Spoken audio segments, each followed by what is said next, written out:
It was another deeply emotional day in London at the Ontario Court of Justice.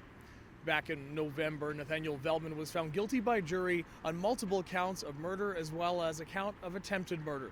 That after running down a family of 5 who were out for a walk in the city in June of 2021. You'll recall that family was targeted for being Muslim. The only survivor was a boy, just 9 years old at the time. Statements before the judge describing Veltman's attack as an unjustifiable and gruesome act and a nightmare. One close family friend saying the attack, quote, shook me to the core and created a fear in our family. At one point addressing Veltman directly, saying, quote, you have taken someone who was kind, respectful, loving, and selfless. A number of those delivering statements appearing to be making eye contact with Veltman, who was present, as they shared at many times deeply emotional testimony.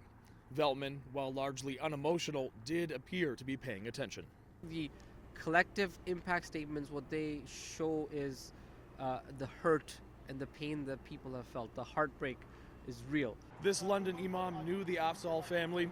He says these days in court have offered an opportunity to process long-bottled emotions. That sense of fear remains, it lurks every time there is something where a unnatural movement happens in a car, or anytime there's a hit and run. That emotion is triggered in the community, unfortunately, and it's going to take some time before people can move on from that. On June 6, 2021, Nathaniel Veltman drove a truck into 46-year-old Salman Afzaal, his wife, 44-year-old Madiha Salman, their 15-year-old daughter Yumna, and 74-year-old grandmother Talat Afzaal. The couple's surviving son was expected to deliver his own victim impact statement through a family member. This is such a sweet child, always smiling. For him to now express these very, very painful sentiments, it's going to take a lot from him. We're very proud of him that he is able to do this. During the trial, prosecutors had argued the attack was an act of terrorism by a self-professed white nationalist, while defense lawyers argued he didn't have criminal intent to kill the victims and didn't deliberately plan the attack. The case is the first where Canada's terrorism laws have been put before a jury in a first-degree murder trial.